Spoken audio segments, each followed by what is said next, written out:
நமது கர்த்தராகிய இயேசுவின் ஈடு இணையில்லாத நாமத்தினாலே உங்கள் யாவருக்கும் மீண்டும் எனது அன்பின் வாழ்த்துக்கள்.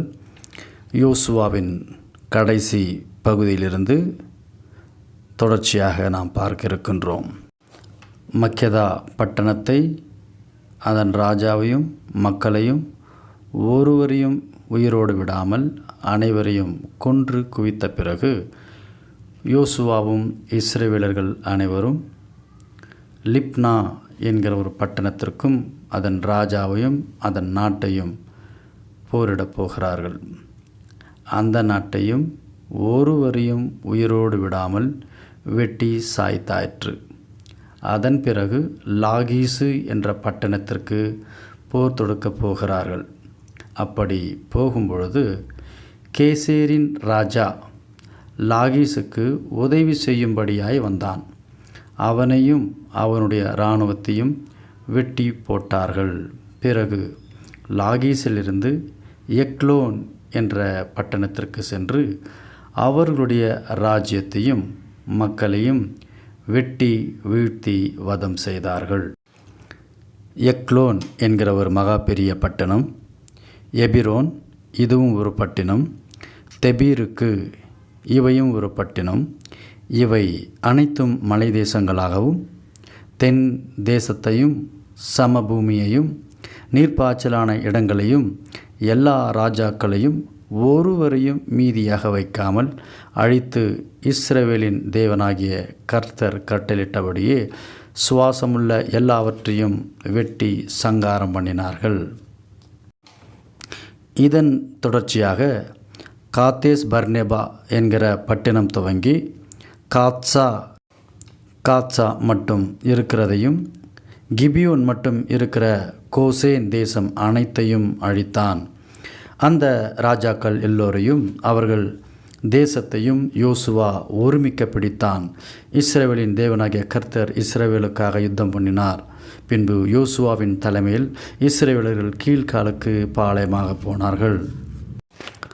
ஆத்சோன் என்கிற ஒரு பட்டணம், அதன் ராஜாவாகிய யாபீன் இந்த செய்தியெல்லாம் கேட்டபொழுது அவன் என்ன செய்கிறான் என்றால், அதன் அருகிலே உள்ள பட்டணங்களின் ராஜாக்களை ஒன்று சேர்த்து, அவர்களின் ராஜாக்களின் பெயர் என்னவென்றால், மாதோனின் ராஜா யோபா, சிம்ரோனின் ராஜா அக்சாபின், மலைப்பகுதியில் உள்ள ராஜா, நாட்டுப்புறங்களிலும் சிற்றரசர்கள் ராஜாக்கள் என்று எல்லா ராஜாக்களையும் அதோடு சேர்ந்து எமோரியர், ஏத்தியர், பெரிசியர், எபூசியர், எர்மோன் இவர்கள் எல்லோருமாக சேர்ந்து பார்க்கும்பொழுது கடற்கரை மணலைப் போல ஏராளமாக திரண்டு நிற்கிறார்கள்.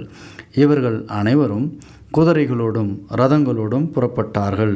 இந்த ராஜாக்கள் எல்லோரும் கூடி இஸ்ரவேலர்களுடைய யுத்தம் பண்ண வந்தபோது மேரோம் என்கிற ஏரி அண்டிலே ஏகமாய் கொட்டகை போட்டு அல்லது டென்ட் ஹவுஸ் மாதிரியாக போட்டு சமயம் பார்த்து காத்து கொண்டிருக்கிறார்கள்.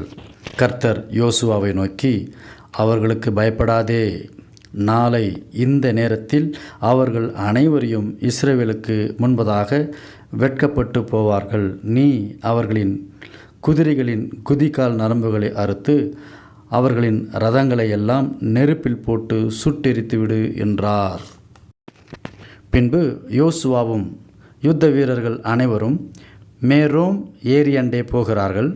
அங்கே சென்றவர்கள் கடல் மணலைப் போல எங்கும் பறந்து கிடக்கிற அவர்களை சிதறடித்து சமமான இடத்திலிருந்து 4 பக்கமாக சிதறி ஓட செய்தார்கள். அப்படி ஓடுகிறவர்களை பெரிய சீதோம் என்ற பட்டணம் வரைக்கும், கிழக்கு பகுதியாக ஓடுகிறவர்களை மிஸ்பா பள்ளத்தாக்கு மட்டும் துரத்தி வெட்டி கொன்றும் போட்டார்கள். அந்த ஜனங்களில் ஒருவர் கூட மீதியாய் இராதபடிக்கு அனைவரையும் தீர்த்து கட்டினார்கள். கர்த்தர் சொன்னது நடந்தேறியது. கர்த்தர் சொன்னதை கச்சிதமாய் செய்து முடித்தான் யோசுவா. பின்பு யோசுவா ஆத்சோரை பிடித்தான். அந்த ஆத்சோர் பட்டினமானது அங்கே இருக்கிற ராஜ்யங்களுக்கெல்லாம் தலைமை பட்டினமாக அன்றைய நாட்களிலே இருந்தது. யோசுவாவினிடத்திலே தயவு கேட்டு வந்த ஜனங்களை மட்டும் உயிரோடு வைத்தான். எதிர்த்து நின்ற ஒருவனையும் உயிரோடு விட்டதில்லை. கர்த்தர் மோசேவுக்கு கட்டளையிட்டதை மோசே யோசுவாவுக்கு கட்டளையிட்டிருந்தான். அப்படியே யோசுவா கீழ்ப்படிந்தான். கர்த்தர் மோசேவுக்கு கட்டளை இட்டதில் ஒன்றையும் செய்யாமல் விடவில்லை. மலை தேசம், சமவெளி, பள்ளத்தாக்கு, சமபூமி, அந்த இடங்களுக்கான ராஜாக்களையும் அந்த மக்களையும் ஒருவரையும் விடாமல் கொன்று குவித்தனர் யோசுவாவும் அவனோடு சேர்ந்த இஸ்ரவேல் ஜனத்தார். ஏவியர்களாகிய கிபியோன்களை தவிர ஒரு பட்டினமும் யோசுவாவினிடத்தில் சமாதானம் பண்ண வரவில்லை. சமாதானம் பண்ணாத ஒருவரையும் உயிரோடு விடாமல் வகையாக வெட்டி இரத்தக்காடாக சங்காரம் பண்ணி கொன்று போட்டார்கள். இது கர்த்தருடைய காரியமாய் இருந்தது. மட்டுமல்ல, மலை தேசமாகிய எபிரோனிலும் தெபீரி, ஆனாபில், யூதாவின் சகல மலைகளிலும் இஸ்ரவேலரின் சகல மலைகளிலும் இருந்த யானாக்கியரை நிக்கிரகம் பண்ணி கொன்று குவித்தார்கள் யோசுவாவும் இஸ்ரவேல் ஜனத்தாரும். காசா, காத், அஸ்தோத் என்ற பட்டணங்கள் மட்டும் சிலர் மீதியாக இருந்தார்கள். கர்த்தர் சொன்னது போல் இஸ்ரவேல் கோத்திரங்களுக்கு பங்குகளின்படியே இடங்களை பிரித்து கொடுத்தான். யுத்தமில்லாமல் கொஞ்ச காலம் தேசம் அமைதியாய் இருந்தது.